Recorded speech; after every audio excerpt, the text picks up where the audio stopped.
Hey everybody, how's it going? Thanks for joining me this afternoon. I've got a great stream with a great guest that I think you're really going to enjoy. So, the student loan crisis, it's something that Republicans reflexively move against. They say, you took out these loans, you're stuck with them, bad choices, take that.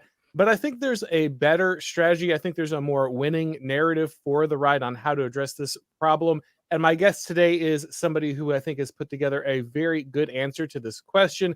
Inez Stepman. She is the host of the High Noon podcast, and her columns appear all over the place, including The Blaze.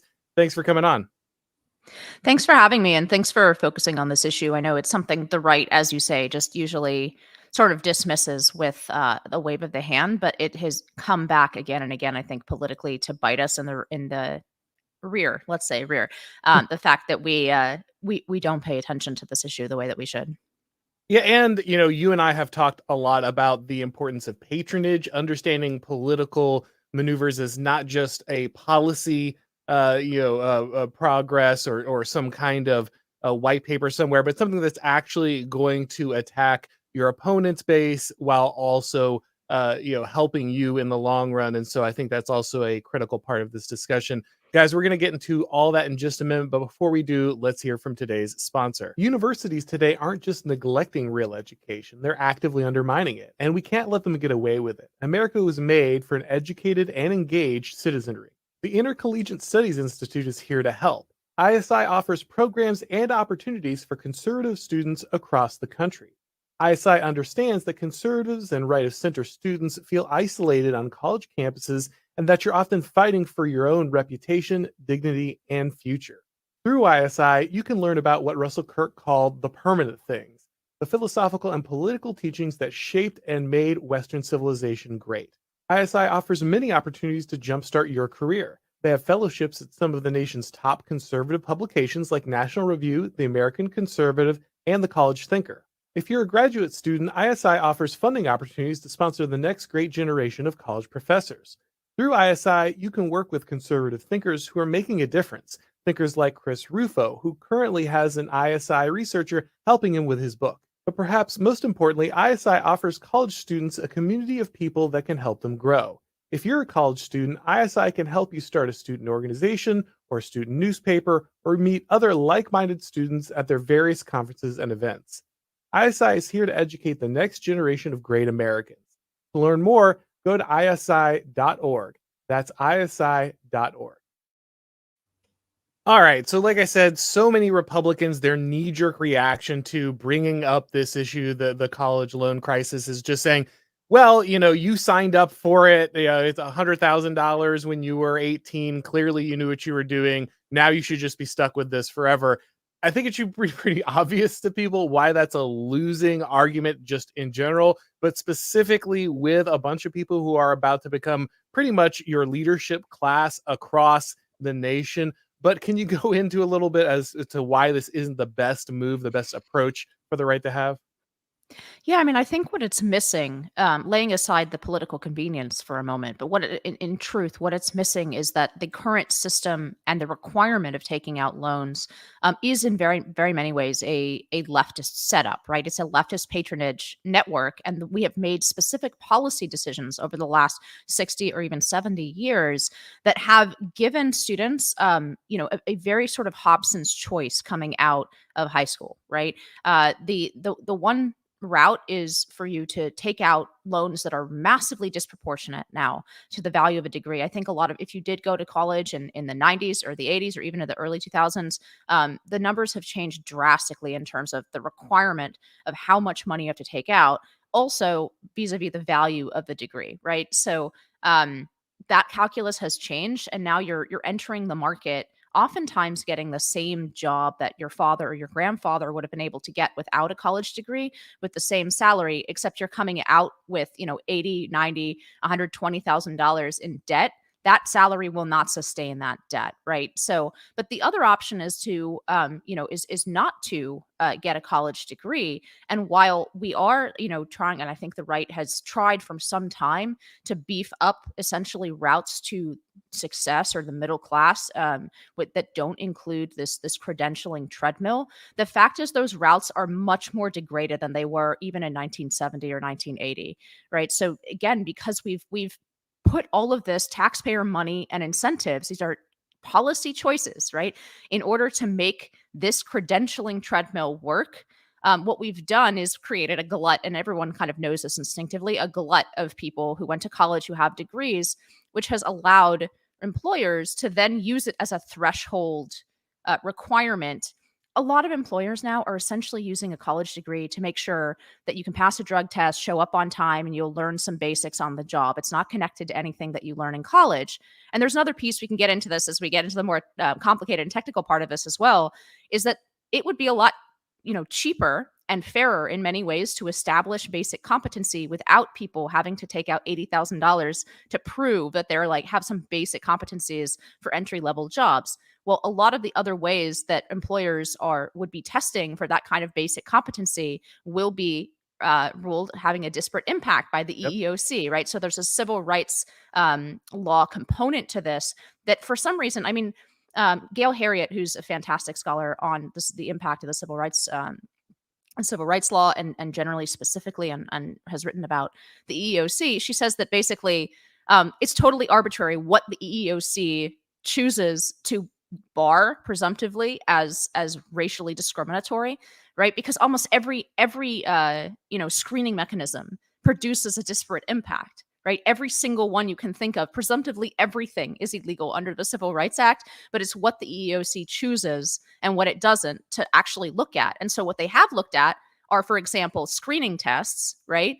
Or anything close to aptitude tests. What they haven't decided to look at the disparate impact of is college credentialing, even though that also produces a disparate impact, right? So that is one of the few ways employers have left under our current regime to try to test for basic competence. But all of this put together is a system where the taxpayer has paid, I mean, trillions of dollars to universities over the years to essentially nudge people into getting this product, which now also comes with a strong side of an ideological indoctrination, right? So the taxpayer right now under this system is paying the university sector to be more powerful, to be a powerful ideological gatekeeper, to credential our ruling class, right? There's no reason why the government should be so strongly pushing that route, but that's the background. So I think that's like the sort of background before you even get to forgiveness, student loans, right? Before that kid ever signs on that $100,000 dotted line, that's the house he's stepping into. Yeah, I'm going to be honest. I'm kind of jealous of the way the left is able to just weave this kind of stuff together, right? Like, look at this amazing system that we basically legally mandated because you're not allowed to use any of the standard ways that we would actually look and understand and vet people for large scale employment. We don't know who you are, we don't know where you're coming from. This isn't a hometown business. So how do we look at your competence? How do we figure this out? Well, we've made everything except the system we control illegal. And so now you have to go into and by the way, we've made like acquiring loans through this. You can't discharge them. They're required. There's a constant inflation of the value of these things. So we're gonna force you to pay us egregious amounts of money to get indoctrinated into the things we believe. And this is the only way employers can know if you're halfway competent because we've made all the other parts of this illegal. Oh, and by the way, conservatives won't want to talk about any of that stuff because like talking about the distribution of how those tests fall out is also taboo. And so it's just this beautiful like ironclad system almost of like how to make sure that everything has to go through kind of our patronage network, reinforce our ideology and all of those things. But yeah, I think you're right that a lot of conservatives don't think about the choice that's been put before kids at this point. Yes, finally the Republican Party has suddenly decided that it's a working class party, and that's a good development, I suppose, overall. I'm glad that they've made that choice. But you're right to say that these pathways have been completely broken down. Basically, kind of the random piece of advice that everyone gives is like, go into the trades and eventually start your own business. And that is a decent piece of advice for a certain amount of people. Like that is kind of the best way to avoid college while also becoming a small business owner for many people. But not everyone's going to be a plumber. Not everyone's going to go into the trades. And so you have to have a realistic understanding of where the majority of the population is going to be entering into the workforce. And when your only plan is like, well, I hope you become a plumber instead of working, an office job or having anything inside the information economy, that's just ceding a massive amount of ground to your enemy. Yeah, well, I think I would maybe rephrase one of the things you said, right? It's not just that, not everyone is going to go into the trades, or as you said, not everyone's going to become a plumber. That's true, but that's sort of the background. We have invested trillions and trillions of dollars, and I don't know how many, lines of regulation and law in making sure that the college route is the heavily subsidized and preferred route. And we've been doing that since the Great Society, right? So when you say like, oh, not everyone's going to be a plumber, that's true. But it's also true that our entire policy choices and the entire government apparatus, and that's before we even touch culture, right, and cultural norms, is designed to create more college graduates. I mean, Obama used to say on the stump that he wanted every American to have a college degree by 2020. Okay, so there is this 60 or 70-year project, really since LBJ, to make college indispensable, make it just an extension of K-12, right? And then one other point I want to make, because I think this is something that a lot of people just don't know, because it's so absurd that I think their common sense is kicking in and they're like, oh no, that can't be the case. They think these loans are held by banks. You are the bank. Mhm. Right? The federal government owns 93% of these loans. And when they default, as about half of them were projected to by 2023 before the pandemic, right? We just started repayment. We don't know what's going to happen. But in 2019, the projection was that nearly half of these student loans would be in default by 2023. So if we do nothing, there will be a functional bailout, right? And it will come from the taxpayer because the Department of Ed holds these loans. You hold them. And the same thing applies, for example, to discharging loans through bankruptcy, right? If we make bankruptcy easier for student loans, guess who's the creditor sitting at the other side of the table who's going to get screwed in bankruptcy? It's you. So we're going to have a taxpayer bailout by a different name if we essentially do nothing. So that's the baseline right now. And so I have found that even like people who are really smart and involved in politics don't understand this. It's a fairly recent phenomenon. There used to be a kind of Fannie and Freddie style half private situation where there were private banks making these loans, but the federal government was securitizing them or acting as guarantor, which is an implied bailout, right? Under the Obama administration, these loans were effectively nationalized. So when you're dealing with a company like Navient or whatever, that is just a contractor for the federal government that's dealing with the administrative process of the loans. The burden is already on the taxpayers. We as taxpayers have extended all of these loans, and it's easy to see why, right? It's connected to the college cost problem, because Wells Fargo, right, is not going to be making these loans of, let's say, endlessly, let's say $120,000 to every 18-year-old who graduates from high school without doing an evaluation. Is the school degree worth this kind of money? What's the average, salary of a graduate in that particular program, right? These are things that a bank would do before looking at, even thinking about giving an 18-year-old that kind of money and that kind of loan. Well, the federal government's not going to do that, right? The federal government has made this decision that this is quote unquote good debt. It's responsible debt. And it's just going to put that blank check in front of every high school graduate in America because it's good to go to college, right? And so there's no financial evaluation.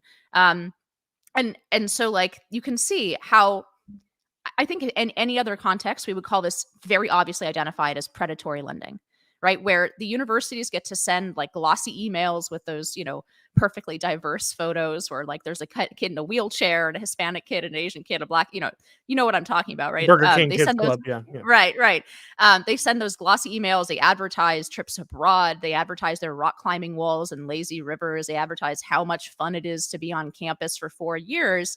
And in the meantime, the federal government is coming in and giving every 18-year-old this essentially blank check, and universities can keep raising their prices over and over and over again because the feds keep granting a bigger and bigger check to every kid who graduates high school.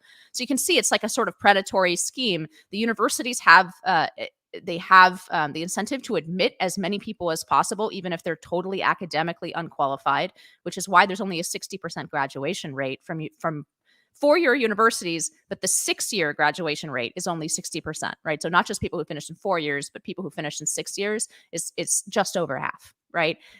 Because they have that incentive to keep pulling in anyone who comes with that federal check. And all of this has benefited for decades, has benefited universities, but it's screwed everyone else. It screws the taxpayer who's now on the hook for these loans that are vastly disproportionate and can't be paid back based on the value of the degree, right? It screws the students who are now under this amount of debt for life, and there is a lot of evidence that people are delaying, for example, purchasing houses. I find the marriage thing a little bit as of a stretch, but certainly taking on other kinds of debt like cars and houses. So students are struggling under this level of debt. Taxpayers are financing that level of debt. Universities get their paycheck free and clear. That's the system, the way the system's set up. It's a grant to universities. Yeah, we need to restigmatize usury, which is exactly what this is, and it should be recognized as a program that is incredibly predatory. And I hear what you're saying about, but I do, from my own personal experience, from looking at people in my life, this really does keep them from family formation. It really does keep them from moving into this, which I mean, honestly, is a boon for the left, of course, because that's a great predictor of support for them. Halting kind of adulthood is a great way to ensure that this creates a kind of a lifelong voter out of these people who are going to college and going deeply into debt and never forming families, getting houses, those kind of things. So it's kind of wins for them all around. But if we understand, obviously, that this is a problem, I think the answer for most conservatives and the right to be worried about this is, well, any kind of bailout is just going to be, a paycheck for leftist supporters, right? It's just, you're just going to be cutting all of these people, free checks, basically. You're just going to be paying them off. It's going to be a bunch of people who are far more likely to vote left. So why would I ever bail these people out? Why would I ever address this problem? Because these people are inevitably just going to be far more left wing, and this is just a wealth transfer to a bunch of progressive ideologues.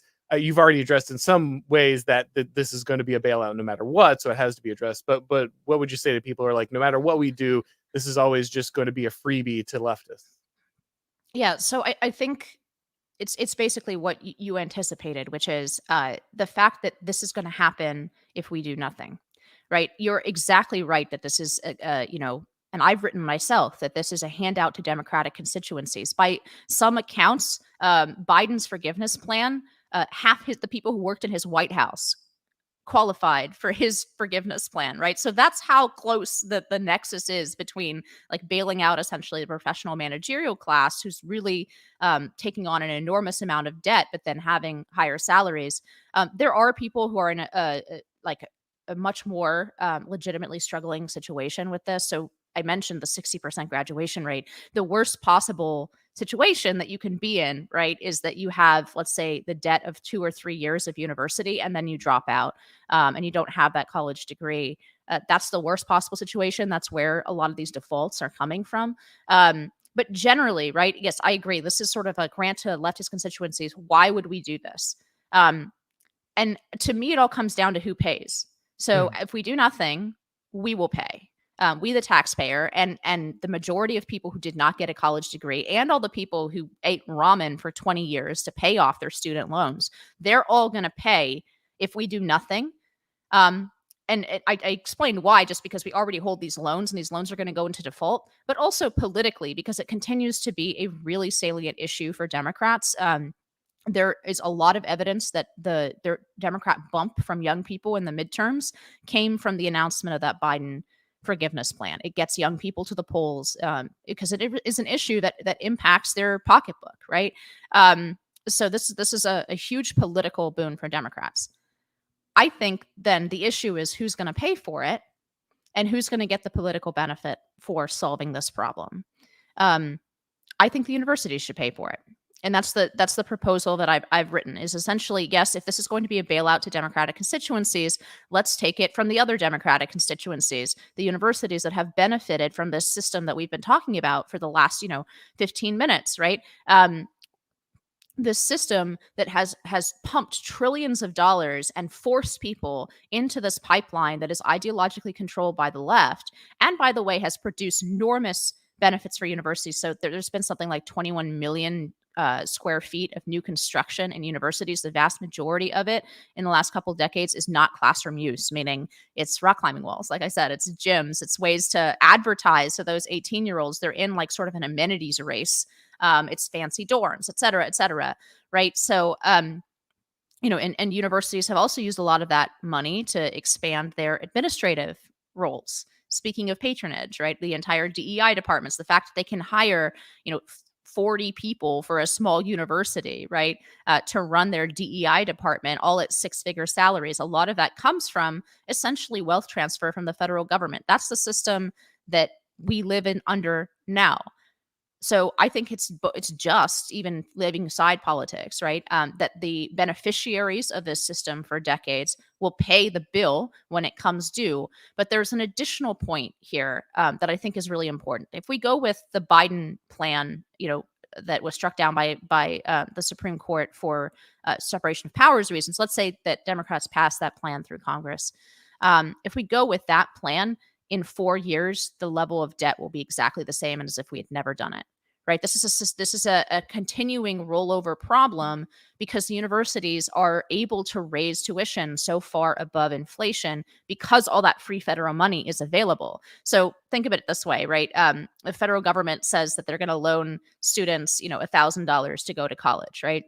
The universities know that most people have a little something saved up for college. So now tuition used to be $1,000, which is why the federal government made it that. But then now it's $1,100, right? Because everybody's got $100 extra to throw in, and you can see how at escalating scale you end up with this runaway cost problem that we've all seen, right? That's pressing on the middle class, where the cost of university is just completely wild compared to even 20 years ago. I think it's public universities have doubled over the last 25 years, and private universities have tripled their costs in real dollars, right? So you're talking about in the span of a couple decades.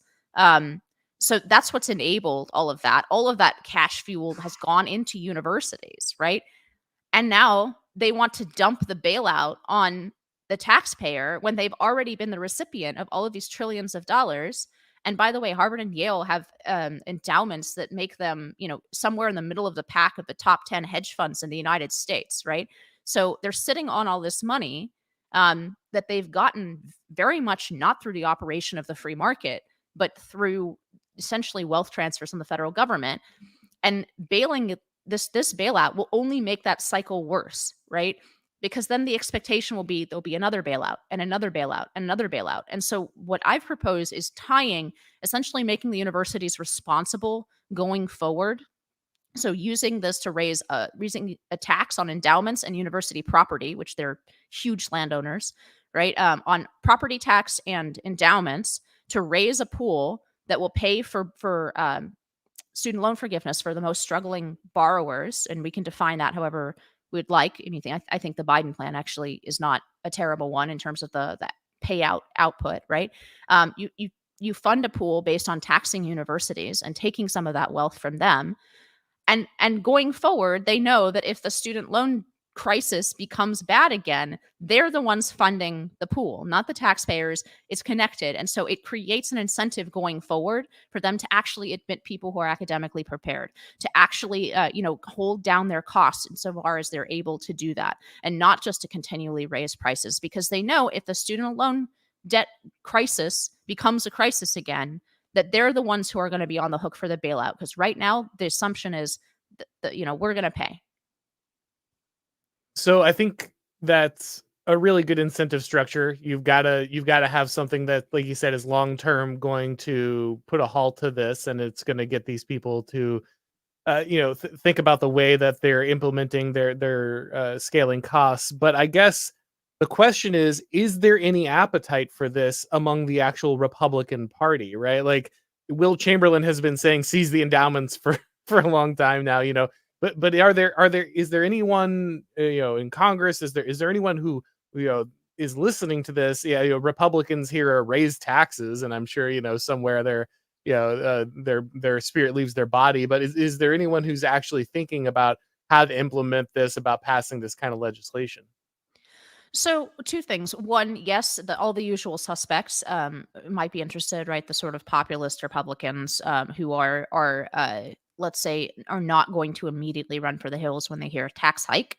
Um, but this is actually, there is precedent to doing this. There is a tiny, in the Trump tax cuts, right? There actually was a tax hike on university endowments. Now it's like 1.7%, right? So it's minuscule, but it exists. It's on the books. And one of the things I propose is essentially to raise that tax to the same level as any other hedge fund.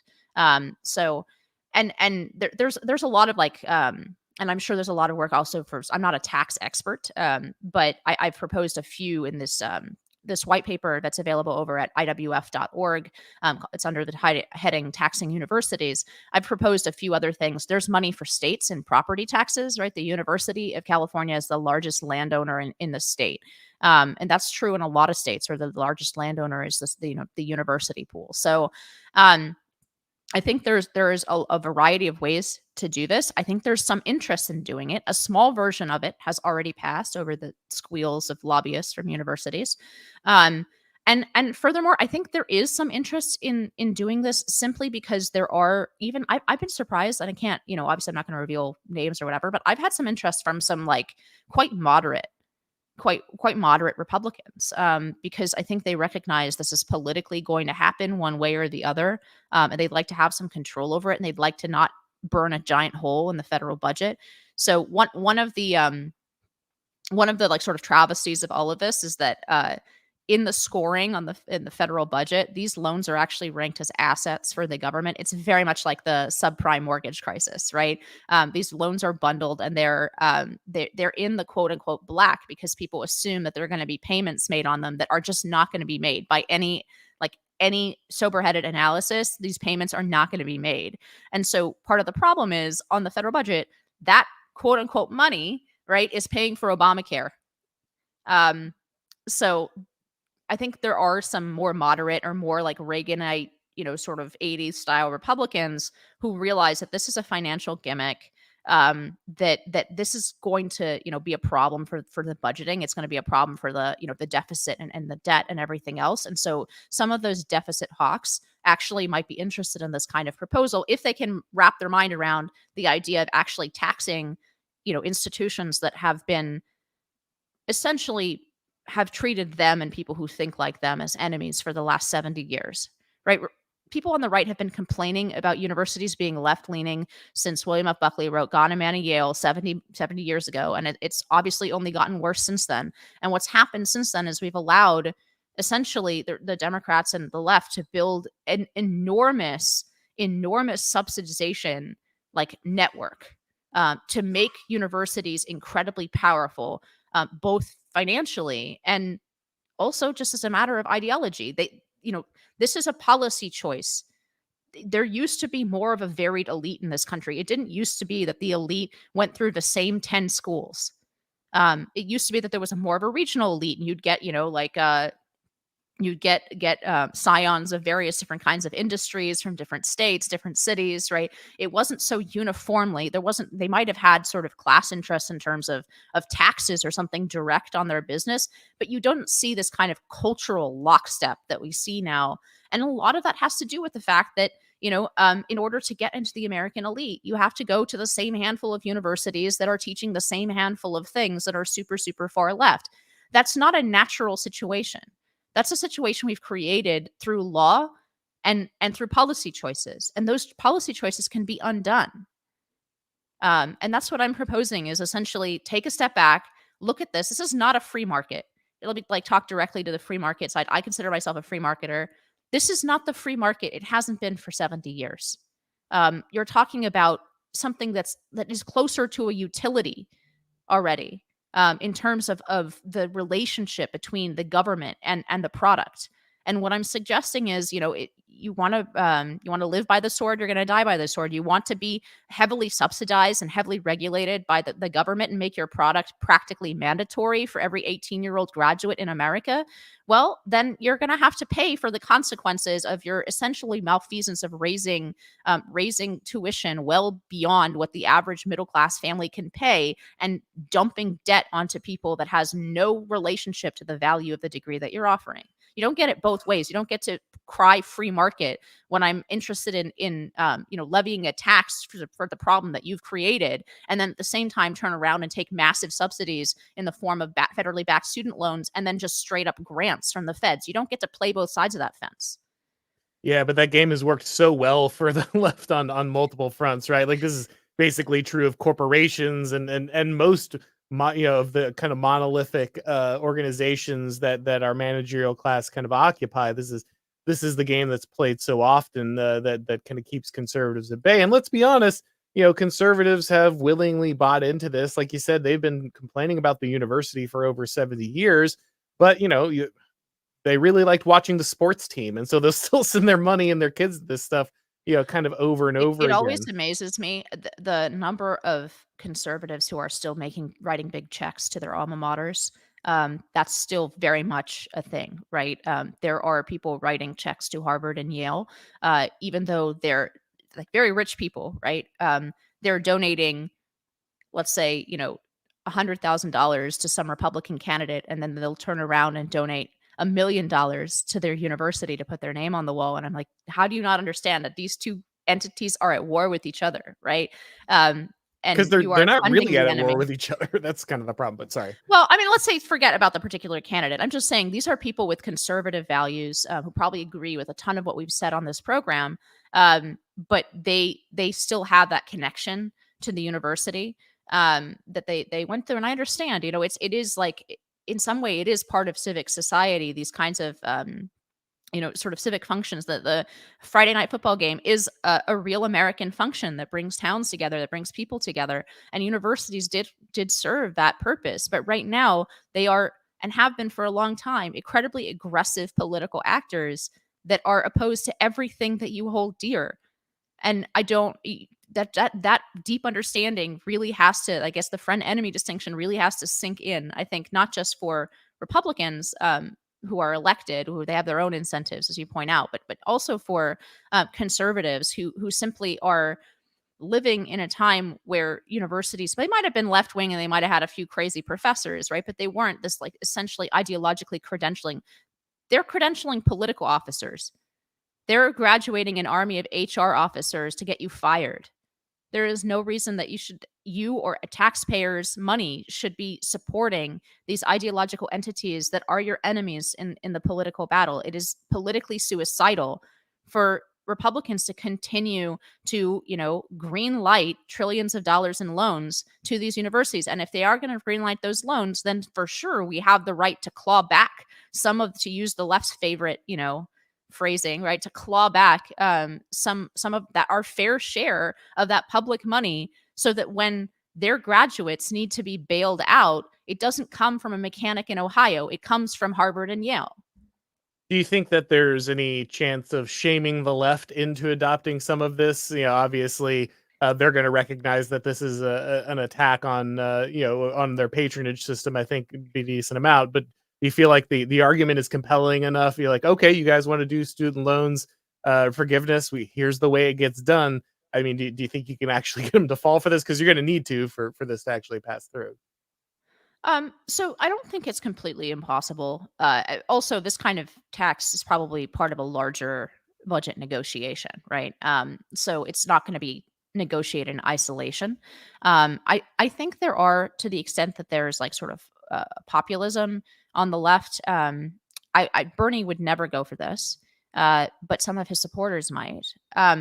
I think actually on the local level, there's quite a bit of tension in the Democratic coalition about universities. If you look at nearly every university town, there is kind of a war between the university and the municipality, exactly because they displace the tax base, right? So if you want money for social programs or even legitimate functions of municipal government, right, the universities displace the tax base, and some of them pay a sort of pittance voluntarily into the city fisc, but it's nowhere near what the city would have gotten if that university space was instead, for example, businesses or homes or whatever else, right? And so universities have had this major carve out from virtually all important taxes because they're quote unquote nonprofit. It's really hard to make the argument that you're a nonprofit when you have $51 trillion. Sorry, 51 billion. That'd be a lot. It'd be $51 billion in your in your endowment, right? It's really hard to make the argument, I think, that you are a let me rephrase. That argument rests on the idea that universities are contributing to the public good in some way, right? If we boil this down to the simplest argument for all of these subsidies and all of this special treatment that universities have gotten from the tax code or in a thousand other ways from the federal government in terms of subsidies and everything else, there's really two basic promises that make sense, right? One is you're going to make us richer, right? That your graduates are going to be making more money, and they're going to be starting businesses, and they're going to be they're going to be raising the GDP, right? That's still true, but it's much less true than it was in 1970. In other words, the marginal value of getting a degree comparatively over the lifetime of earnings to the cost has basically flatlined for a bachelor's degree, and hasn't really improved since the 1970s, as well as everything else has gone up, right? So that proposition, the financial one, is much more tenuous than it once was. But the second proposition is more intrinsic, right? And it goes that the heart of that public good, that it is good for people to be educated. It is good for, especially a country like America. Thomas Jefferson famously, made this argument about universal K-12 education, right? That it was necessary for some kind of universal public education in a republic. There's the liberal arts tradition. There's the Western canon. These are intrinsically good things. Well, I mean, you're over there like, laughing, right? The idea that universities are producing, wiser citizens who understand the burdens of being citizens in the American Republic and understand the Constitution is completely laughable. They're doing the opposite. So I think on either one of these bases, universities have essentially violated whatever promise they ever had to be working in favor of the public good. And this may sound like, something that you or I, Auron, would talk about, right? And the sort of the real right wing or right flank of the American political discussion, but it really isn't, because the majority of Americans say that universities are net negative on the country. The majority, and that includes a lot of independents. So that people realize that the deal these universities are offering is not a good one. It's part of the reason that a lot of parents of Gen Zers are reconsidering the college track, right? Seeing what had happened to our generation, to the millennials, and getting, squashed under this level of debt. Look, I think they've essentially broken, to the extent that they ever followed those promises, they've completely broken them now. And there's no justification, political or like straight policy wise or morally, for us to continue to shovel trillions of dollars to these institutions. It makes no sense, and it's particularly suicidal if you're a conservative. Yeah, I think that case is well made. And like I said, I think this is really important because, again, this should be a winning issue, I think, for conservatives. This should be something you can steal the thunder out from under these people. You can kind of take the wind out of their sails, rather than just having the very reactionary, well, I oppose this because the left supports this, understanding to use a little judo here, take that momentum and push it a different direction. I think the way that you're laying out about kind of how this would get done should alleviate most of the concerns people have, and the necessity of it, because the bailout's going to come way or another. I think all of that makes sense for a lot of people. So, hopefully there's some movement there. But while I have you, I want to pick your brain on something here. I think one of the biggest problems, obviously, with this is not just, like, a lot of people understand that college degrees at this point don't really give you a particularly good education or particularly valuable skill set. I mean, if you want to be a doctor or an engineer, great. But I think a lot of people understand that you probably don't need to get a degree to become a, grocery store manager or something, even though that's now become the necessity. But the real issue is status, right? That's really what we're talking about. Most people want to go to college. Parents want their kids to go to college because that confers a level of legitimacy. It says you belong to a certain socioeconomic class. It says that you have something that makes you valuable. Now, we've kind of talked about how it's unnatural for everyone to go to the same 10 schools and for the leadership class to come from this. But I don't know, because in some ways I think this is part of a civilizational cycle. We get to the point where civilizational complexity draws, basically you have this IQ shredder phenomenon where, like, all of these institutions hoover up everybody of a certain intelligence or promise out of the hinterlands and pull them into these urban centers, and that becomes the status signifier. You hollow out the leadership class from localities and regionalities, and you draw it all into a few places inside the empire. I think that's a repeatable phenomenon. And I just wonder, I think, at some point, maybe it's a failure of conservatives or the right to imagine a different type of status to confer a way to confer elite status onto their own people, or to give cultural weight to their own people. But on the other hand, I think there is a real mechanical problem at, like, scale of civilization that you're dealing with. And I wonder if that's something that we can actually address in a meaningful way without really, having to see some, like, basically, if this car has to run into a hard wall before, anyone goes a different direction with, like, how we allocate that status and that understanding of power inside in the country.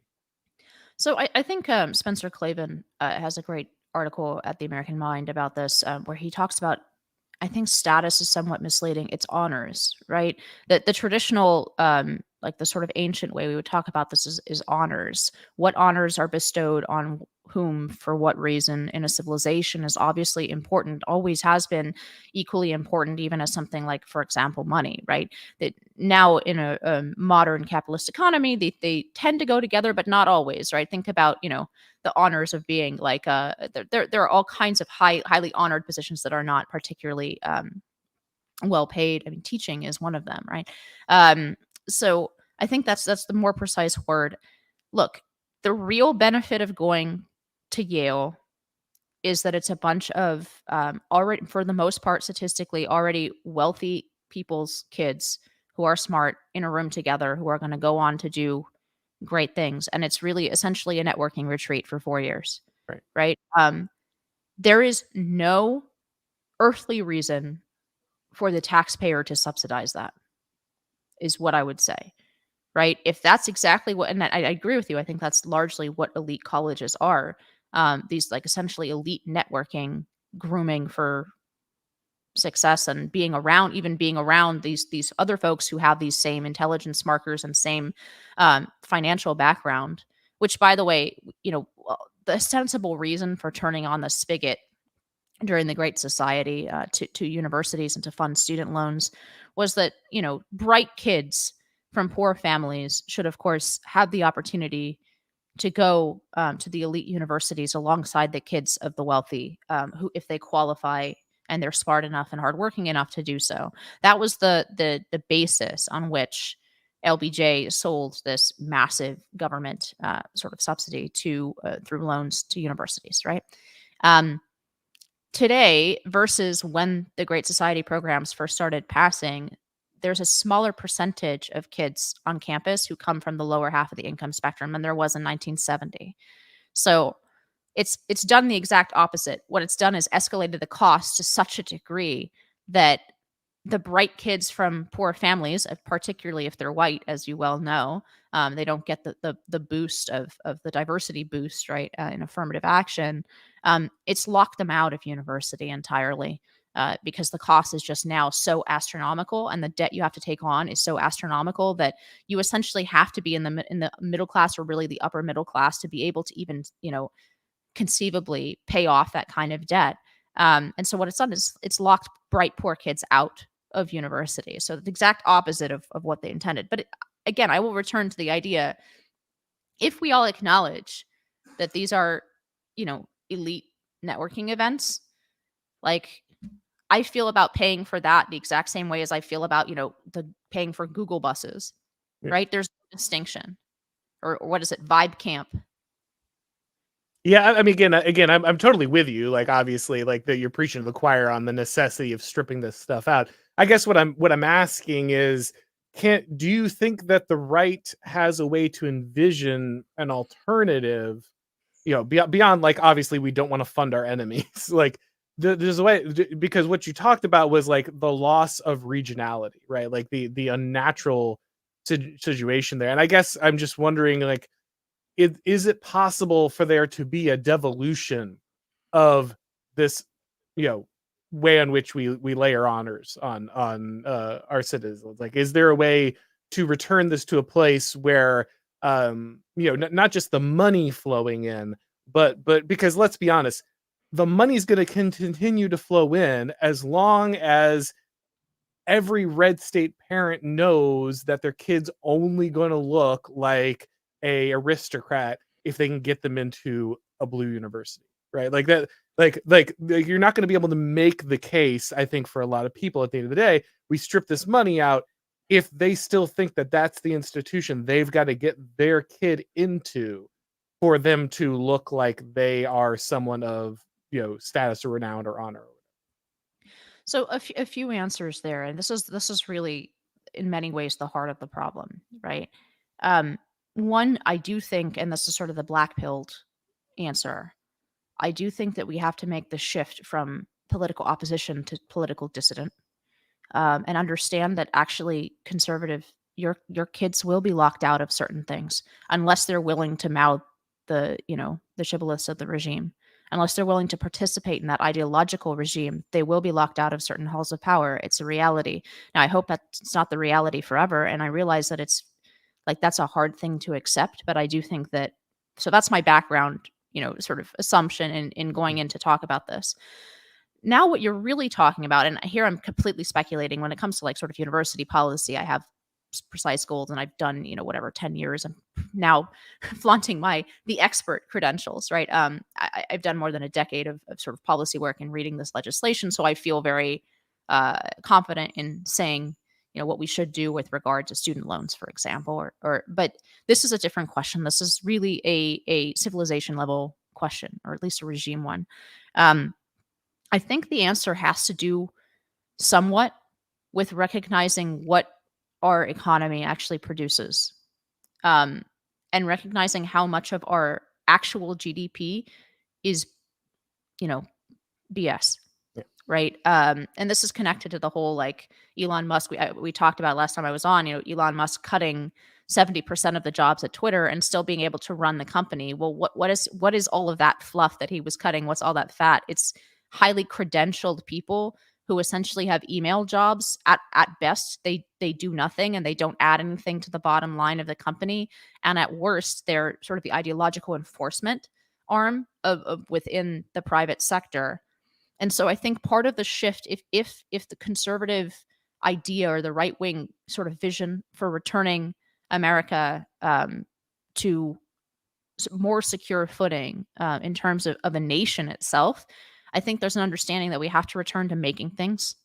And I think an economy that produces things with a hard goal, where it is harder to fudge. It's not so heavily dependent on the PMC class. It's not so heavily dependent. Obviously, there's going to be administrators and office workers and so on, but underlying this is a shift in the economy from making and producing real things of value. And I'm not saying that it has to be even manufacturing. I'm saying, like, even in the tech world, right? There has to be a product at the end of the day to this sort of decadent economy where the wheels of bureaucracy themselves eat up so much of essentially the GDP, and they're not really producing anything other than ideological compliance, right?